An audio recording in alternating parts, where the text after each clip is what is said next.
Guys, welcome back to Quick Notes with Chris. Today we're going to be talking about the book Unlock It by Dan Lok. This is a really interesting book, and it basically talks about, essentially, if you want to be a professional, if you want to make professional money, become a professional. And he uses something called a HIS, or a high income skill. So the first thing that it talks about is understanding what it is that you're aiming for. So he says a really great initial first goal is making 10K a month. Why? Because at that 10K a month, you're literally in the top 6% of earners, and at that point, you're probably looking towards being able to look towards investments, taking back in control of your life. Especially in first world countries, there's not a lot of lifestyle things or things that you're restricted by if you're starting to make about $120,000 a year. So he says that that's a really great first goal, but how do you end up coming by it? So first you need to develop this high income skill. So first, you need to choose your craft. Adopt a craftsman mindset versus a passion mindset. So the difference between that is that a passion mindset is someone who believes that there is a passion, there is a calling, what the world's going to give you something versus what you can offer to the world. When the truth is, in reality, based on all the studies, is that we find passion in competency. The skills that you pick up, the skills that you become really competent at, the ones where you end up developing a level of freedom because you have that rare and valuable skill, that's what ends up making you feel passionate. So it's about developing that rare and valuable skill, or that high income skill. So how is it that you go about it? Well, first of all, pretty much the book always leans towards becoming like a level of a businessman or a salesperson. So, and the reason why that is because it's very easy to make a lot of money in it quickly, especially in your first year of whatever of that industry. Because if you're a salesperson, it's just basically selling a valuable product or an invaluable product at a higher price in order to make more of a profit. So that's a really easy avenue towards making a lot of money quickly, especially if you develop it, become that high income skill. So the first thing that you need to do is adopt a craftsman mindset. So a craftsman mindset means that you're actively working on it. Just like a craftsman, you're actively working on this skill. It's not something that you're straight away going to become good at. So first of all, let's look about, I always relate things to sport. So a professional athlete is doing two-a-days. They're practicing two-a-days, they're evaluating their game tape, they're performing while also practicing, and so on and so on and so on. It's their whole lifestyle. The whole lifestyle is revolved around this. In fact, most athletes don't have a girlfriend or get married or have kids until at least 3 to 4 years into their degree or into their contract, with their professional contract. So if you adopt that mindset towards your work life, if you want to be a professional, if you want to make professional income, becoming a professional. So if you are looking towards moving towards into sales, it all talks about practicing, setting deliberate daily practice. And when I say daily, meaning daily, so 7 days a week. Just like an athlete, they don't take breaks. And that's how you want to become professional. And this book is obviously for high achievers, people who are looking towards becoming really, really successful, which is awesome. But you can definitely adopt some philosophies if you're someone who's maybe not necessarily geared towards this way. But if you're reading this book or watching this video, I'm going to assume you are. So you need to look towards having daily deliberate practice.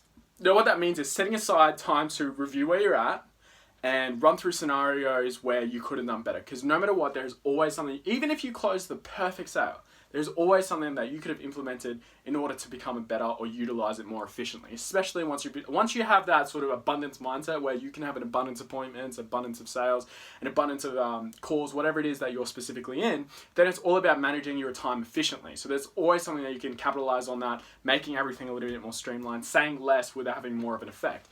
And that's how you look towards becoming a high income skill. So the next thing that the book talks about, which I thought was really interesting, is understanding your hourly rate. If someone was to come up to you with a project that was in your field, within your craft, and they asked you, okay, this is what I need done, how much is your hourly rate?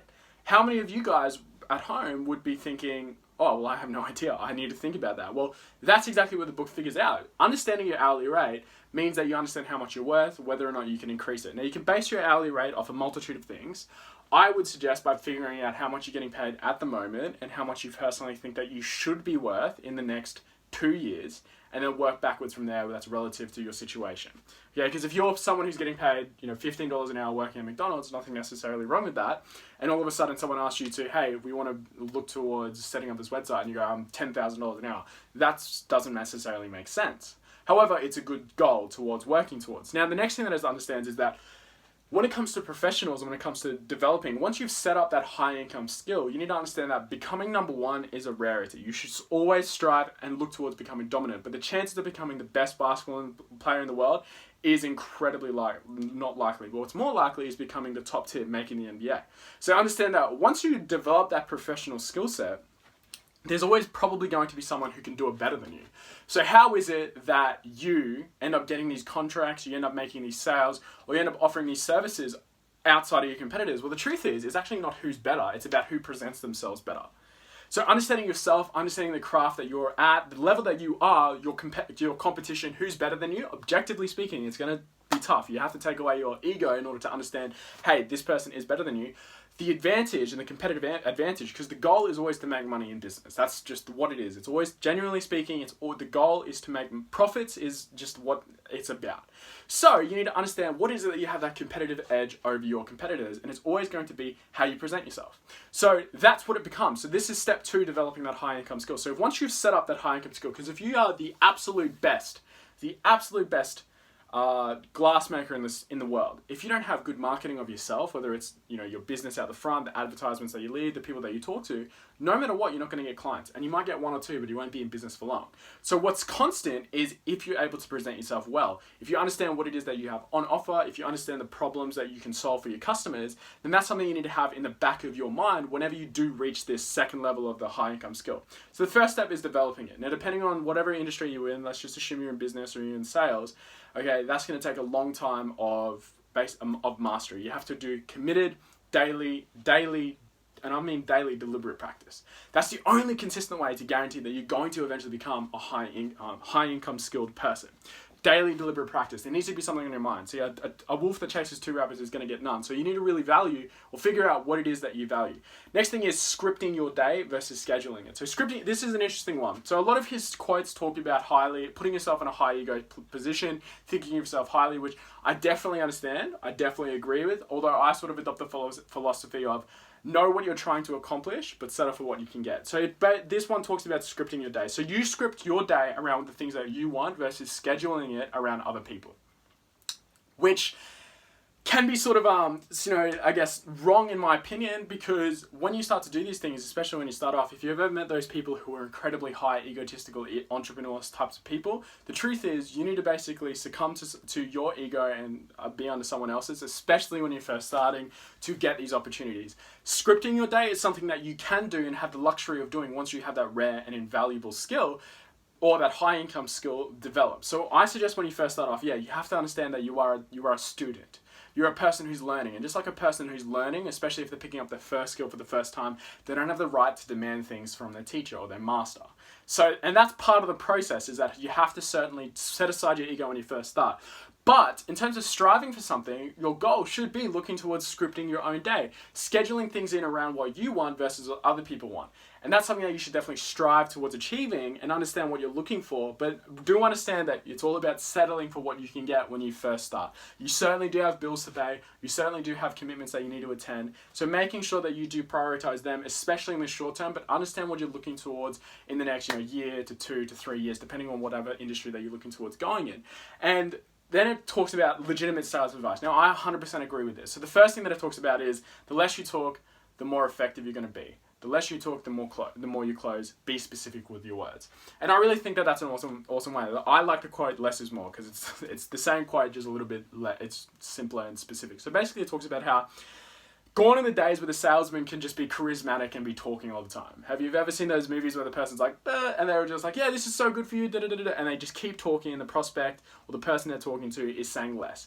Nowadays, it's the opposite. Nobody wants to hear what you say unless they know that you first care. So no one cares what you have to say unless they know that you first care. So always understanding that you need to be the person who's less speaking, especially when you're talking to new customers, you're talking to new clients. They want to feel comfortable with you before they feel comfortable with sharing or closing the deal. So if your prospect or the individual you're talking to isn't comfortable with you, then that's an indication of you're talking too much. You need to get this person talking before you start closing. Now finally, be specific with your words. Yeah, definitely. Less is more nowadays. So many people interpret communication with using big words.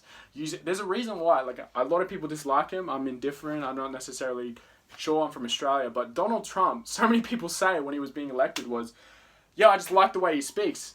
And the truth is, Donald Trump just speaks with lesser words. He uses things very simply, and it's why the masses are able to understand him.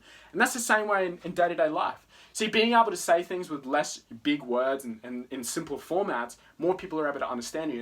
And the idea of communicating is to be understood first. So that's what you should be looking towards doing. So less is more. Using less complicated words in less complicated sentences will always get a more beneficial result. So that's what you should look towards implementing in your own sales, in your own business, whatever it is.